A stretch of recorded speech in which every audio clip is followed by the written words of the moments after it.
Hi, good afternoon, and welcome to the English Show. My name is Stephanie here at Beltran Brito, and I'm accompanied by my socio, Alexis. How are we doing, What's Alexis? up, friend? What's up, socio? We're up here having the best day ever. We are here. Honestly, I'm not going to lie to you guys. I'm a little upset because instead of watching the France game, we're here with you. But you know what? I love answering your immigration questions, so I'm happy to be here. Why is it the France game? France game is happening right now. Aren't there two teams playing right now? No, it's France versus Senegal only. Oh, but no, because you call it the France game, not the France versus Senegal game. You're Do you right. have a preference? You're right. You're right. No, I don't actually. Either team can win. And they both have like ¿cómo se dice? So like Senegalese has a bunch of French people and French people has a bunch of Senegalese people. So that's actually great. Oh, it's I kind of read that there were a few players. Hey, alrighty. Man, immigration. In FIFA, in real world, we're here. In life. Yes. And I mean, today's topic is really a Q&A more so. And I think we're going to discuss, and I know we're framing it for moving from Europe to the USA. We do have a lot of European clients, so we don't want to feel them left out. We do have the Spanish show. Only one country, maybe two-ish, speak Spanish in Europe. So we don't want to leave anyone out. So we got to bring them to the English show. We got to bring it here. But this really applies to everybody. I mean, FIFA World Cup, we're in Miami, so they're having games in Miami. This is fun for us as a city, as a country, obviously, with our neighbors in Canada and Mexico. But there are a lot of people from all around the world here. It's crazy. It's crazy to see it on TV every day. Alrighty, so let's talk about some breaking news first. Alexis, July visa bulletin is up. I forgot to tell you right before the show. Right here. But beautiful. We want to go ahead and discuss July visa bulletin because that is breaking news. I also just want to mention, super pause before we go into the visa bulletin. Yep. Last week, we did a great discussion on CESPA, which for those of you who may not know, Child Status Protection Act, which is basically how to include a child that is very close to turning 21 years old within an immigrant visa petition. Yep. So if you want to go back and look on YouTube for that video, that was very, very useful. If you want to have the CESPA discussion, it is there. It's a doozy, but it is there. And then now let's go ahead and go. By the way, Yes. if you guys need clarity on something, make some comments. Maybe we'll do a little refresher video.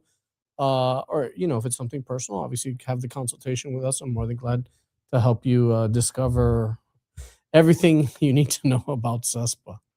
Alrighty, so July, what's going on? July visa bulletin, just as a clarification, same as last month or same as the current month, June. We're using the dates for filing chart for family, and we're using the final action chart for employment based. So I'm going to go for a side by side, okay?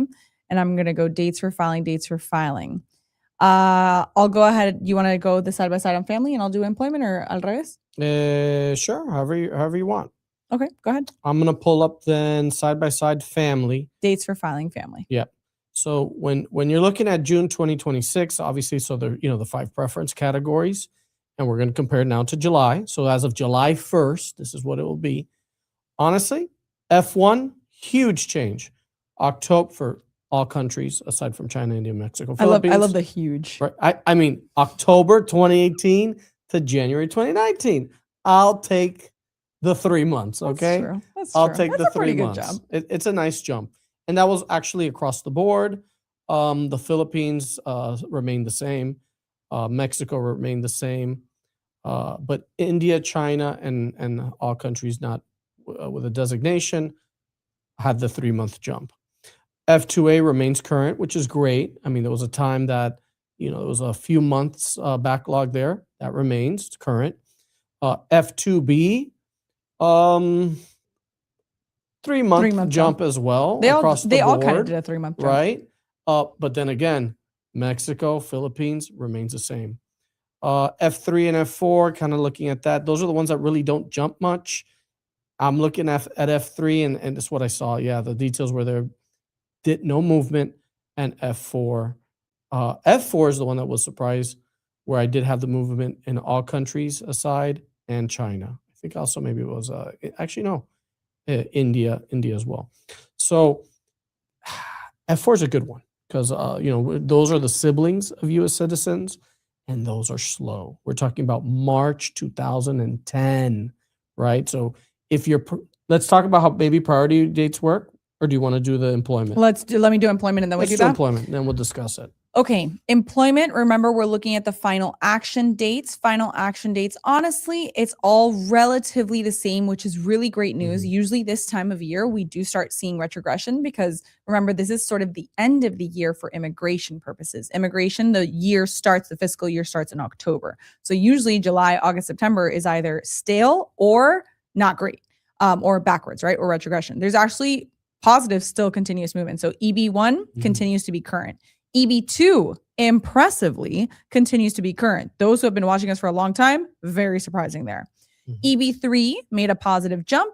They went from June 2024 to August 1st, 2024. So that's also really moving in the right direction. Other workers did a 1 month jump from February to March 2022. Also fantastic. And EB5 continues to be current. And Mexico is tracing with the rest of the other countries. So Mexico is in line with the rest of the other countries in employment base, which is also incredibly odd. India went full unavailable for EB2, which is normal. Again, like I said, this time of year, especially because what ends up happening is they start running out of numbers and the new basically numbers are not going to be available until October of next year. So India, really no hope with EB2 until October. So you're going to wait about 2 to 3 more months at least to be able to see any movement as far as potentially filing.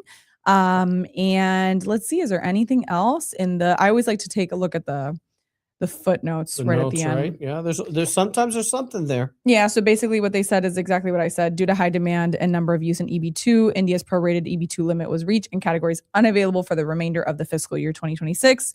In October, that's when it will have more availability for EB2 India. Remember, it is by your country of birth. Yep. Okay. And, how do you read this chart? I think is a good one, right? So, for the most part, when you file an I-140, you're granted a priority date. There are exceptions, such as labor certification. It's tied to that labor certificate. Now, going and comparing that to when you submit your I-140, by the way, your priority date will be printed there. It's not always the date of filing because labor certification. But very important, when you're looking at the visa bulletin, first thing you got to figure out, am I filing consular or adjustment of status in the United States? Once I know that, which bulletin do I look at to kind of give you guidance on when and how to file? How do you read it? Well, what country was I born in? So chargeability. And what's my priority date? It has to be before the date printed. So we'll use an example here. I don't know, employment-based EB3. And I'm from China. August 1st, 2021. So if you have an I-140 pending or approved with a priority date prior to August 1st, 2021, you are eligible to file for an adjustment of status. Or if you already have the consular process pending, final action date, that means a visa is available. Very important. What if your priority date is August 1st, 2021? You cannot file that adjustment of status. It has to be prior to. So it's just a tidbit. Rarely do people fall on that date, but it happens. You see it a lot when it's the 1st, the 8th, the 15th, the 22nd. Those tend to be the dates that pop up. And it's, well, what if I land on that day? You'd still got to wait. I had a client, F4 sibling. We waited 8 months for it to change just that one day. And it moved a week when it finally moved. So always be mindful of, are you filing adjustment of status or consular? Which chart do I use? Once you determine that, what's your exact priority date so you know how to read it? Hey, we had movement. I think that's great, especially that, like you said, we're moving now onto the 4th quarter of the fiscal year, and things can change a little bit as we get closer to that September date. All right, let's talk about the other piece of breaking news, which is kind of breaking news, but not kind of breaking news. So let's talk about it. All right, so we have the USCIS immigration pause, right? There are multiple pauses ongoing. There's the pause for 75 countries for immigrant visa issuance. That continues to be in place. There's also a pause on adjudication for 39 countries within the United States, including for I-129, I-130, I-140, N-400, I-589, all those petitions for 39 countries. That pause is no longer in place. Let me explain, though. A district court judge in Rhode Island basically determined that that pause was unlawful or illegal, that they could not have done that in the format in which they did it, correct? Now, the reason we hadn't really said, hey, the pause is over, and I hadn't said it really, guns ho, is because typically when you have the court of first instance, which is the district court, you're going to go ahead and have a situation where it's typically that decision is going to be appealed. So we were fully expecting for USCIS to appeal that decision, and it'll go to the appellate level court. When that appeal takes place, that basically means we're back to square one until the appellate court rules in.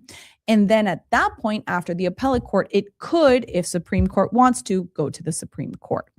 Now, what's very odd is last Friday, USCIS came out with an official announcement where they said that while they disagree with the judge in Rhode Island's order and decision, they were not going to appeal it. That basically they were going to abide by the order.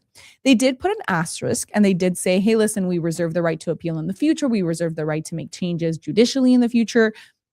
Honestly, my opinion is they'll probably try and do this actually through the Congress, which is the way they were supposed to do this in the first place. So they left that mark and they said, just wait a second. We might come back to this. But for now, we are honoring the court's order. Incredibly rare. I'm telling you here, it is incredibly rare.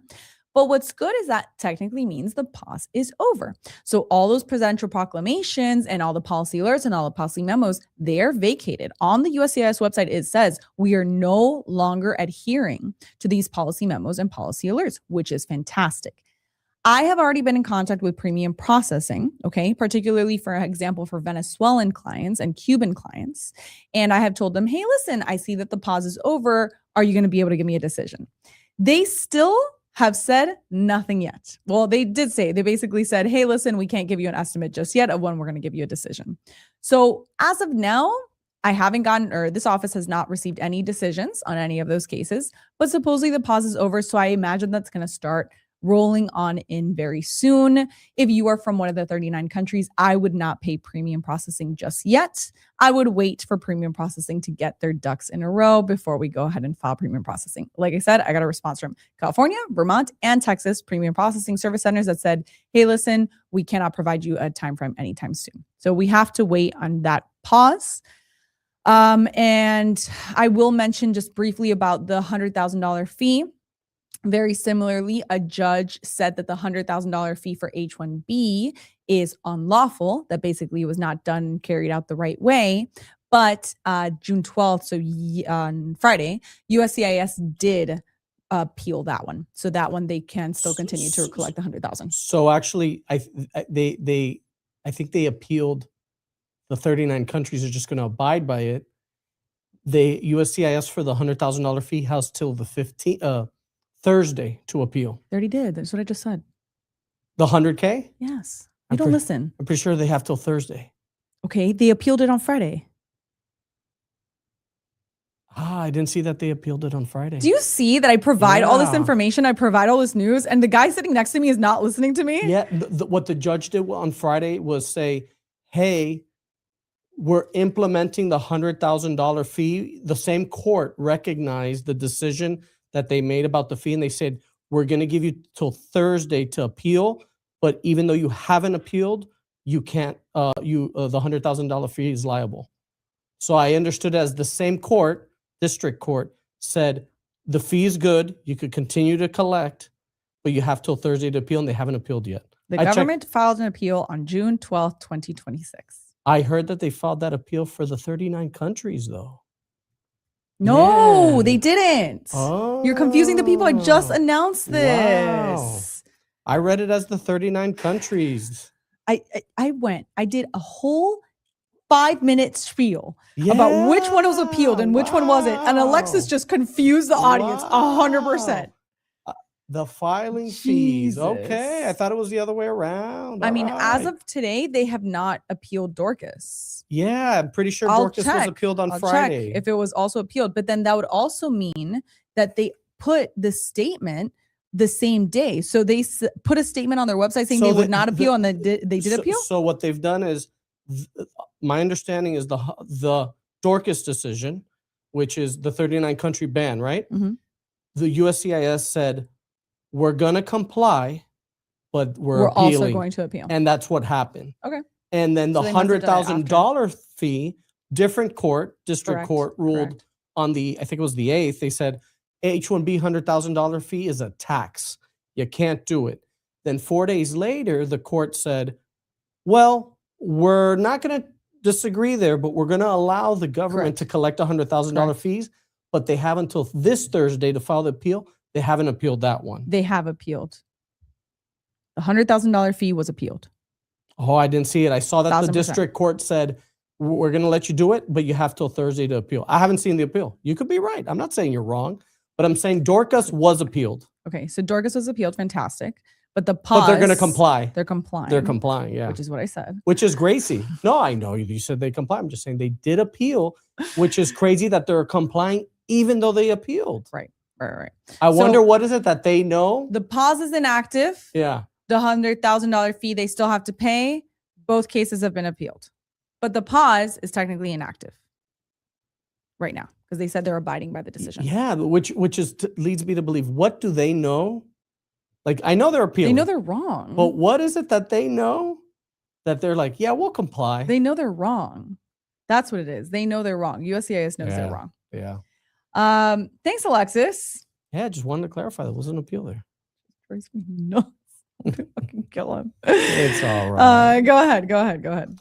So, I mean, there's really no other news now, which ironic, right? We have some positive things coming our way. But I say, let's start with the Q&A and we take it from there. Yes, let's do it. Let's do it.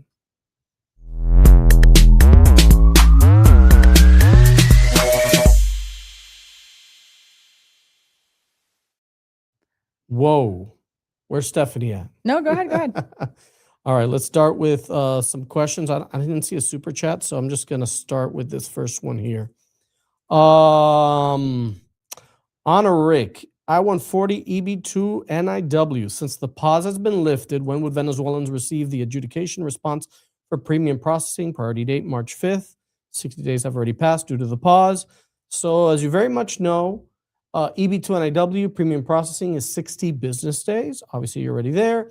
Now that was with a pause, unpause. What does that mean? Well, do you start counting premium processing from then to then? Do you count it from as the date of the decision? I don't think anyone knows. Now, this is what we do know. For a few cases of premium processing, we've already reached out to USCIS. And their basic response is, hey, we acknowledge, and we are still reviewing this under different guise, right? They've always had discretion, by the way, on premium processing for security reasons, additional security checks. Absurd because, I mean, every Venezuelan falls under that. That's what the official executive order was, right? I think they're trying to figure it out. By all means, you can contact premium processing, see what they tell you. I think you're going to get the standard response. I know we're going to try probably every day. We'll have a client who's going to reach out to us and want us to do this. But my opinion is, hey, we won't know until someone gets a different response. So stay on the news, Honoric, honestly. Feel free to reach out maybe every few weeks, maybe once a month, because they'll reach out to you. That's the truth. And forcing their hand here is probably not going to do anything. I think at some point people will file ombudsman's requests. That's something to look into. If not, a writ of mandamus at the district court, the federal court, might be the way to go. Unfortunately, it's just so new and there's no guidance probably internally for us to really know. But I would say step one, contact premium processing. Step two, maybe file service requests. After that, ombudsman. And then after that, maybe consider writ of mandamus. I don't know. At this point, there's no clarity. I just think we're going to get more information about the pause in the next coming weeks. Yeah, I think so. So I think it's, hold on. You're not going to get a positive response at a premium processing just yet. Within the next couple of weeks, perhaps. Juan, I'm going to give you a call. Basically, the question is what's the risk of going AOS when you have B2 and you have an I-140 EB2NIW approved? If you want to be extra super mega conservative, the way is to do it through the consulate. But we also have reports from DHS officials directly where they are indicating that AOS is not being treated any differently. However, I feel far more comfortable doing AOS from something like O1, P1, H1B, L1, things that are non-immigrant visas that allow someone to work than straight from B2, I will admit. But it's an analysis, right? It's you have to weigh your options. At worst, what's the worst thing you do? You file an adjustment of status, and although I really doubt it, they tell me, hey, no, we're not going to approve your adjustment of status because of this memo. Again, highly, highly unlikely because you're waiting your 90 days, you're doing everything appropriately. At worst, at that point, you could do consular processing, right? So if there's a real need to already just begin working and get a work authorization, I think the quickest move is going to be adjustment of status. If you want to be as hyper conservative as possible, it would be consular processing. But I wouldn't pay for both personally at the beginning. Yeah, I agree. Right now, it's just too soon to know. Let's go here with Lewis. What do you got for us? So after approval of my B2 to F1 change of status, would filing an EB2 and IW I-140 create preconceived intent under misrepresentation issues? So that's a tricky one. I mean, that's something that's really hot right now, right? What's your intent? Not only when you file an I-140, which is one thing, but also if, subsequently in the future if you file an I-45. So filing an I-140 alone, I would say there's no issue as long as you've been here for 90 days and you're studying and you're maintaining everything that you need to do in order to study, right? Go to class, go to school, continue. And I-140 takes as long as it takes. And during all that time, maintain your I-20 and your F1 will continue to be valid.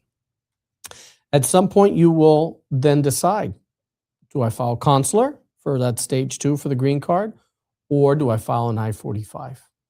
And this has to do a little bit more with the executive order that was released about 3 weeks ago, which then unofficially the federal government kind of stepped back from a little bit regarding discretion and if filing an adjustment of status is valid or not. I would say as long as you're studying and your intent is to study and your current intent is to return to your home country at some point, you can file an I-140, receive an approval, and in the future you decide to do an I-45. As of today, it's perfectly fine. Again, if you think consular is better for you at the future and you're not subject to, let's say, a 75 country ban, then do consular if that's what you like. But I don't think you have to. As of today, if you want to file an adjustment of status, there are plenty of good reasons as to why you should do it. So don't see why misrepresentation would be an issue for you at this point in time, Lewis. But that's a great question. It's a hot topic. It definitely is. All righty. Let me go with Pequete.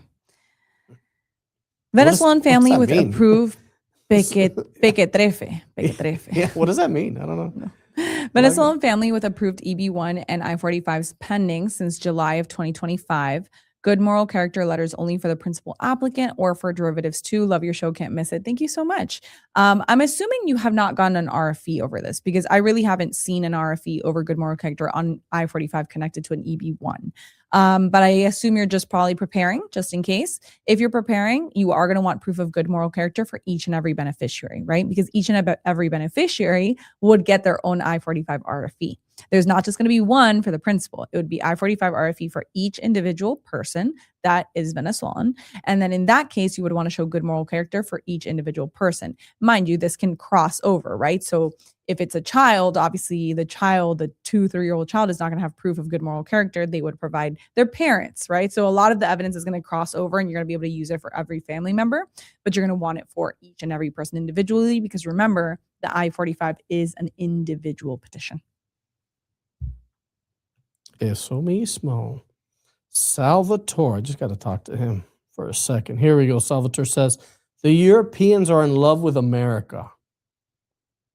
We need to start our immigration right away. Everybody wants to live and work here. Salvatore, I agree with you. It's a great place to live. I'm happy to live here. I know there are plenty of other nice places around the world, but if you're considering coming to the United States for whatever reason, economic, social, political, whatever it is, right? It's a great place to restart. theoretically, and I think also in practice, what holds America together is like the idea, right, of opportunity, and what that means to an individual can vary. But as long as you're doing it within a this frame of laws, right? You don't hurt your neighbor, don't steal, don't commit crimes. It's good, man. You can be who you are. There's so many people here, diverse backgrounds. It's truly one of the diversest places, I think, in the world. And there are a lot of still good opportunities. I'm getting a lot of clients right now from Central and Eastern Europe, and a lot of them have been here, let's say, on E2s or different visas, maybe even an F1. They've gone back to their home country, but they're looking to get back. And we're doing a lot of O's for them because they want to come back. They have an investment here. They've dedicated time and money, honestly. And we're seeing good results. So I don't know. I'm not saying it's bad anywhere else, but people want to come. Thank you, Salvatore. Where's Salvatore from? Do we know? Salvatore Castano, I'm going to assume Italian background. I don't know. Tell us, Salvatore. Has he told us? No. I don't know. Jose, are the 39 countries good to go? So again, returning to Dorcas, technically yes. USCIS is abiding by the judicial court decision, so the pause is technically over, but the decision is being appealed. And honestly, I do think that USCIS is going to lose in the courts. So I think the 39 countries are good to go, and I think that's good to stay. I think there's a good note here from someone, Ignacio. I guess they're probably asking from maybe Instagram. Venezuelan and Colombian. Don't read the last part. Venezuelan and Colombia waiting for my oath ceremony. What to expect on my case? Double pause, double. Listen, you might technically it shouldn't be an issue. But we've had people just waiting. It's had people. Well, we've had people say, "Hey, listen, you're gonna wait. I can't make the decision. You gotta wait." But I think now with this lift, maybe. True. Good point. So right? The lift, the unpausing of it. I have a client who's going in Thursday or Friday to an N400 ceremony. So from one of the countries? Mm-hmm. Let's see. So Let's see what they tell. We'll see. I have someone who went last month. They're just waiting. So everything looks great. It's technically hold your ticket in line kind of thing and wait. We'll see. I would imagine, here's the thing. N400 is one of the easiest ones for them to turn around. Absolutely. Because N400s, they already did the interview. They already asked them the civic questions. They already did the English test. So these people are, when I say in line, they're literally like, I'm sure there's just a stack of papers of people ready to be approved as soon as the pause lifts. 100%. So I assume that N400 is probably going to be one of the fastest ones. Yeah. But you're not double screwed because Colombia is not on the 39 country list. True. Colombia is only on the 75 countries for immigrant visa issuance, and you already have a green card. So you're not double screwed. You're only single screwed by Venezuela. But I would think N400 is probably going to be the one they do the quickest. Yeah. I would think so. Yeah. Hopefully. That one's that's the same thing with the immigrant visas for Colombians who are in that situation waiting for the immigrant visas who already had their appointment. That's going to be amongst the quickest ones because these people already have their appointment. It's just going to be like, send me the passport. Let's go, When that ban lifts, it's going to fly. Right.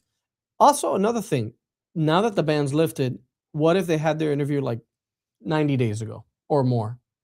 I would formally do a service request. I would. Right? Or I would send a letter to the local field office. For an update? Yeah. Hey, I recognize that the pause is lifted. But then again, it's what I'm doing with my premium processing cases. And they're like, well, not yet. We'll let you know.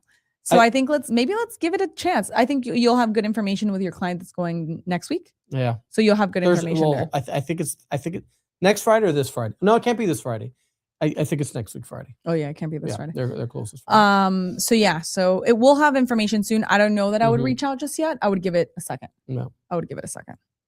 I'd say let's give it till, let's be patriotic. July 3rd. Yeah. Yeah, why not? July 4th. Yeah, give people a couple weeks. And then I send a letter on July 3rd. I really want to be an American for the 4th of July, please. Let's go, babe. All right, let's go with Maria Jose. Are we sending EB1 cases online? Are we uploading them online or are we sending them by mail? I'll explain.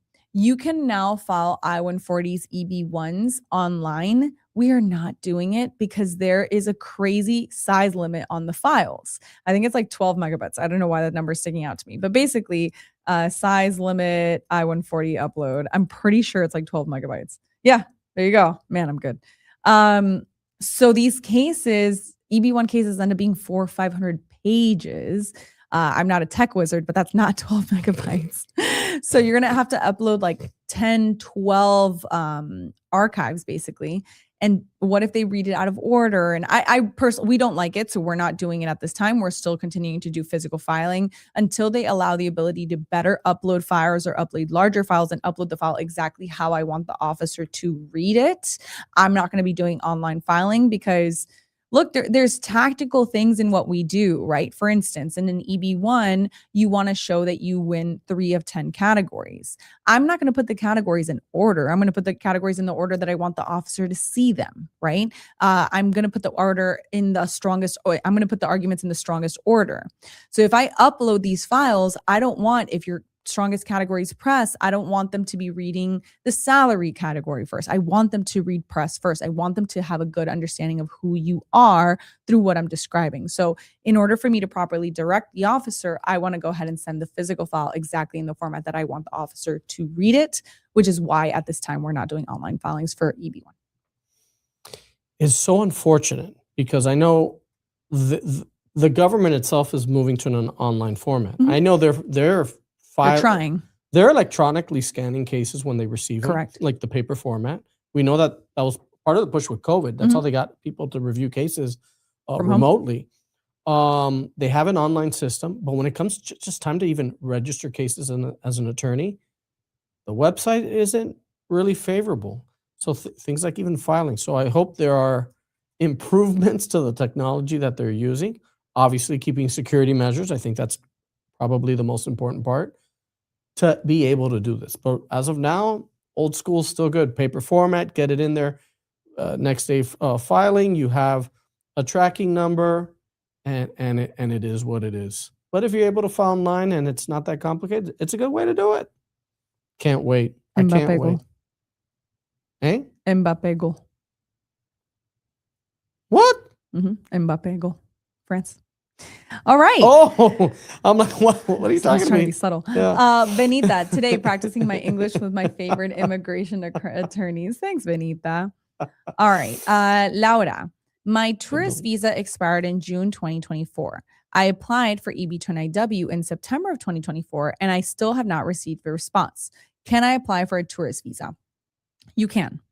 Will they give you an issue? Potentially, right? So you basically have to show, and you more than someone else, right? Because there is a question on your DS-160 on the tourist visa application that says, are you the beneficiary of an immigrant visa application? And you're going to have to mark yes, right? Because you have filed an I-140.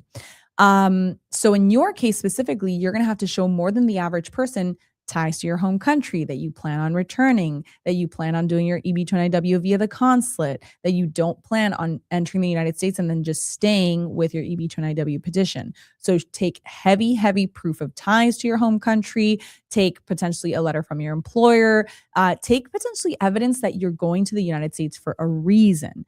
For instance, here's my ticket for the World Cup. I'm only going for the World Cup. Here's a conference. There's a digital conference in Las Vegas that I'm going to be attending. Here's the invitation and the ticket that I already have. If you have some specific reason to be in the United States, that'll be help in obtaining the tourist visa. If not, they do have the ability to say no because you have shown immigrant intent with the filing of the I-140. Oh, yeah. Someone else who regularly watches the show, Jasper, where are you from? World Cup on the screen. We're on his speakers. As a European, I would love to live and work there. Jasper, tell us where you're from, man. We can make it happen. What are you waiting for? What do you want? Where in the United States do you want to live? Where do these people want to live? Everyone wants to live in Miami. I don't Texas. Don't promote I don't know Miami. how Stop Stephanie it. feels about that. Don't promote Miami. She Stop says it. we're Texas. overcrowded. Everyone go to Texas. We're overcrowded. Thanks, Jasper. Monique Fonseca. Hi, guys. I have an EB-3 skilled workers. Adjustment of status filed in March with our lovely partner, Gil. I am the main applicant. My husband has already received his employment authorization after 2 months. That's wonderful, but no word on mine. Should we worry? Don't worry. When they file those, when USCIS reviews those employment authorization applications, I-765, it's per person. And a lot of times it's out of order. Even though you're the main applicant, you would think, hey, you get priority. This is welcome to America, Wild Wild West. First come, first serve. And by that, I mean the first one that gets reviewed is the first one that gets done. So, be mindful. Those are taking now, is it still roughly about 4 to 6 months on average, right? So, it's That still happens within the processing times. Really. all the time, by the way. Yeah. The beneficiary always gets the EAD before the principal. It's the stupidest thing. My favorite, it'll be a family of 4. The children, ages like 5 and 10, get it. And mom and dad are like, they're not the ones who need it. We want to work, so. Every single time. Not strange. Every single time. Just follow along and see what happens. How did Monique end up with Gil, not with us? I don't know. What's going on there? Silly Monique. Oh, Monique. You're in good hands, though. Where is Gil? Where is Gil? Oh, here we go. Lenny's. It's a pleasure to my dear Tropis to see you practice on my listening team. Alexis, thank you, Lenny's. I hope you and the family are doing really well. Keep following, man. Keep following. I appreciate it. Lenny's is good too. CJ Gomez, have you received any I-45 EADs for Venezuelans? I have not. I think Gil got like 2. Like in April, wasn't it? It was kind of bizarre. We haven't gotten a lot. I'll be completely honest with you. We have not been getting them. Not for Venezuelans. For every other nationality that is not on the 39 country list, we've been getting them pretty consistently. Yep. For Venezuelans, I have not received any recently. Let's see now with the removal, quote unquote, of the pause, if that helps. TBD. Let's see. We got Melly here asking us, I have an O1B change of status with you guys.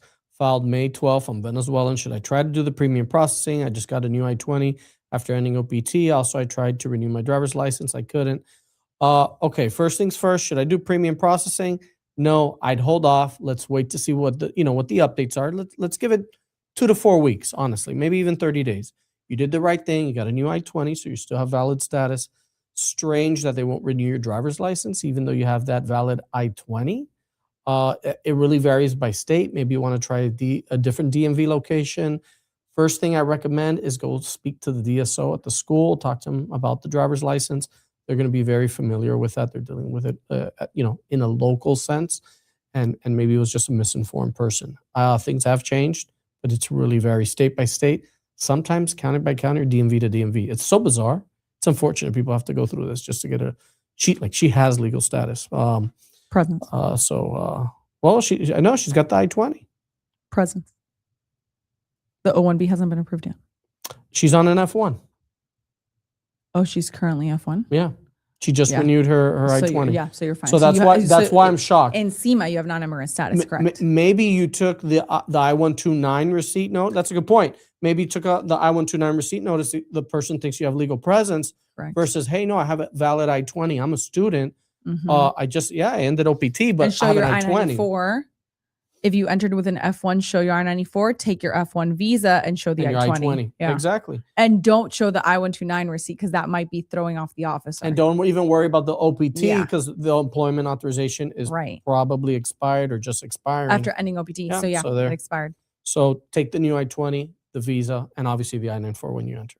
That's it. Yeah. He might have thought you had presence because you only had the change of status pending, which sometimes is an issue for the officer. Right. But yeah. Pending I-129 helps no one, basically. Good thought. Domenico Siena 77. Forza Azzurri, I wish. We haven't been there for 3 World Cups. I heard that Italy are very big defenders of human rights. That's what it is. So that's what I tell everybody. Not to, and I'm not That's saying, also not you. I'm just saying, you kind of shot yourself in the foot there. Russia, Qatar, and USA. And I'm like, what's going on? Italy does not support World Cups where human rights violations occur. That's all I have to say about that. Let's see. Anderson, I want to know if I'm a candidate for EB-21AW. I am a nurse. I have already homologada, how do you say it in English? I've already gotten my title renewed or revalidated my title within the United States, but I have a pending asylum and court. The whole thing is EB-29W is a 2-stage process. Mhm. So stage 1 is where I show why you qualify, why you're an individual who could be in the national interest of the United States, and why you're an individual that we need within the United States. You could file that and you could win that. But think of that as a pre-qualification. So essentially, okay, it's a paper that says that you're someone that we want in the United States. You are pre-qualified. What you cannot do is stage 2, adjustment of status, because you don't have a status to adjust, right? So you cannot ask to change from the presence of asylum to green card. That's not an option. So you would basically, your only really option is you would take that I-140 pre-qualification when you're in front of the judge in 2027. You would basically present it to the judge and say, hey, will you allow me to adjust status based on my I-140? That's his judicial decision. Or you can do it via the consulate. So if you really want to take that risk and pay all that money and not know if you're going to be able to utilize that pre-qualification, we can certainly do it. We have done it for individuals in the past, but know that you cannot complete the process because you have a pending asylum within the United States easily with an adjustment of status. Nice. It's tough. We got a lot of people in that scenario, and it's like, what do you do? It's going to take a team. By the way, as a nurse, and now that you're licensed, if they're, just to kind of discuss options, right? There are EB, maybe not NIW, but there are EB2 and EB3 opportunities for nurses, almost kind of like a J, but for employment, where if you have that job offer from the hospital normally, you can maybe skip part of the labor certification process and go straight to it. But it's not common. Sometimes it's more working for the VA or a rural hospital setting. So I know it is limited and challenging, but something to consider and work with your asylum attorney on.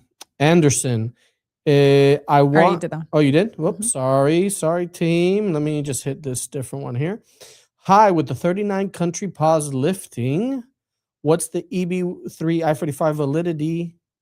18 months or 5 years? Remember, they changed it December 2025. Yeah, so I think it remains 18 months, no? They changed it Yeah. in December of 2025. prior. Because what happened was during COVID, exactly what Alexa's saying, it was prior. During COVID, they started approving the EADs for 5 years, I think it was, right? Well, I think it was like 3, then 4, then eventually 5, because Yeah. the processing times were Right. Crazy. During one COVID, and it a was half years. nuts. So they ended up Yeah. doing EADs for 5 years. Mhm. But that in December of 2025, not only did they go back to doing it and they shortened it for 18 months. So if you get an EAD brand new, it'll only be for 18 months. They also eliminated the automatic extension of the EAD, the automatic 540-day extension, which was really painful, which means if you need to renew an EAD, you need to do it con tiempo. You need to file it very, very soon because there's no longer an automatic EAD extension. Absolutely. So that sucks, but Monique says, thank you so much for replying. Of course, Monique, our pleasure. Do you want to get a fun one to kind of go back and forth on? No. Where? We already did. You did this one? Yes. That's Juan. Oh, but you did both? Yes. Oh, okay. I thought you only did one. Juan, it's so difficult. Do you guys see? I thought you did one for Juan. Do you guys see how difficult Alexis is? Do you see the level of patience? Can we talk about a technicality that a woman has to have? We can talk about technicality. We were both right regarding the H-1B. Respectfully, no. No, yes, listen. Respectfully, for the H-1B. Don't go back and confuse people. No, there's no confusion. You're right. The government did appeal, but the district ordered a stay. And that's exactly what you just said. The $100,000 fee can still be paid. No eches para atrás. Me estás volviendo loca. They did a stay that by the 18th, the government has to formally request. If not, it goes away. Yeah. I'll show you later. We were both right. No, we weren't. I was right. Melly, my passport F1 with EAD with OPT are expired. I don't know why they didn't accept my new I-20. They asked if I had an I-797. I showed the O-1B exactly. They said you need an I-797 with case I-765. My new I-20 didn't work. So what I want you to do is take F1 visa, take I-94, take I-20, and take a letter from the school showing that you are currently enrolled. Absolutely. That should be enough. Absolutely. Just take it all. Take it all. Here we go. Jose Alvarez. EB3 perm, I-140 submitted February 3rd, Venezuelan. Do you think the regular processing will start counting from now or include the pause time? What's regular processing? That's a good question. Nobody knows. Yeah. I would say that you go by the date that you filed, right? I would hope. I would Yeah, hope, because if not, think about it. Like when you do, how could you do? You know how it gives you the option to do a service request? of course. It can't do a separate service request for 39 countries. I doubt they have the AI monitoring to set that up. Now, what's the official time for an I-140 EB3? I'm looking it up right now. Oh, EB3? Yeah. You're going to die when you see this. I mean, 3 months. They said skilled worker? You're going to die when you see this. 3 months. Wonderful. 3 months. Don't do the premium. Even my people who, remember, I usually demand premium for perm. I'm like, actually, you could save $3,000. Why not? Because it's taking 3 months. Yeah. And even if you consider that's 80%, crazy. It's probably officially like 3 to 5 months. Crazy. And that's fun. Crazy. Also considering EB3 is, the I'm looking up, date? Is August 2024, Babu. Department of Labor. Remember, your priority date is set by your Department of Labor perm, not by the I-140. So you get that decision, and you're gonna be able to file AOS immediately, very, very soon. Yeah. EB3 other workers is another story, but not EB3 doing is premium. doing great. Not doing the premium. Not doing the premium. Yeah, it's incredible. Yeah, actually, a really good call. So me and Gil saw that the other day. We were like, "What in the world? What's in the world?" I did have an I-140 filed in it might have been February, but I think it's March. That was approved last week. Go by Barcola. That's crazy. Again? Barcola, France. Yes. There you go. How are you doing this? Look at this. Francis, I submitted my AOS through employment in October 2025. Have you seen an EAD approved or residency by this date? You have to tell me the type. EB1, EB2, EB3, and the country from where you're from, and I could tell you. Romero, are all AOS through EB10IW requiring interviews? Not at the moment. I haven't done an interview AOS EB10IW in wow. At least, probably at least 10 months, actually. Probably maybe a year. Yeah. It's been scattered. Very odd. Very few go in and have that interview, and it's great. I mean, your employment base, really nothing much should have changed. But I did have, I guess this person, I did have someone go in for an employment based, but they did have something else in their record, not immigration, but related. And I think that's what triggered that interview, to get clarity on that. So unless you have something else, it should be fine. Should be approved. Here's my And we'll see now with the Venezuelans. Pause list. Maybe they do interviews. Here's my 39 countries. I don't know. I think with the new AOS memo, even though nothing is really going to happen as far as negative decisions, I do think if you're adjusting status from B2 or F1 or something that has a requirement to return to your home country, I think they might schedule interviews to ask you the 3 questions. Why did you choose to file adjustment of status? Why didn't you do consular processing? Could you do consular processing if you needed to? So in order to ask you those 3 questions, they just might. I mean, I'd have to see it, but that is possible. That is possible. They only schedule AOS appointments for those adjusting status from B2 to F or F1. So Juan Ramirez, keep that in mind. Maybe I could see it being a thing. Francis clarified EB2 Venezuela. We have not seen EADs for Venezuelans, unfortunately. No. And not green cards either. Yeah. But in general, October 2025, I think you're looking at least 9 to 12 months, probably. They might get a few before that. Well, for any other country. January. Probably 9 months. I've gone sooner. 6? Yeah, 4. 4 also? 4 to 5 months. Yeah, I've gotten 4 to 5 months EADs. EADs. I'm saying green cards. Yeah. She said EAD. Oh, green card also. Yeah, she also asked about the green card. Green card is taking. I'd say 9 months is good. Correct. I agree. 9 to 12 months. Bueno. We got to go finish this World Cup game. And we got to go watch. Thank you for being with us. Tuesdays at 4 p.m. All your immigration question answered live. And Thursdays at noon. See ya on Thursday for the Spanish show. Enjoy your weekend, everybody.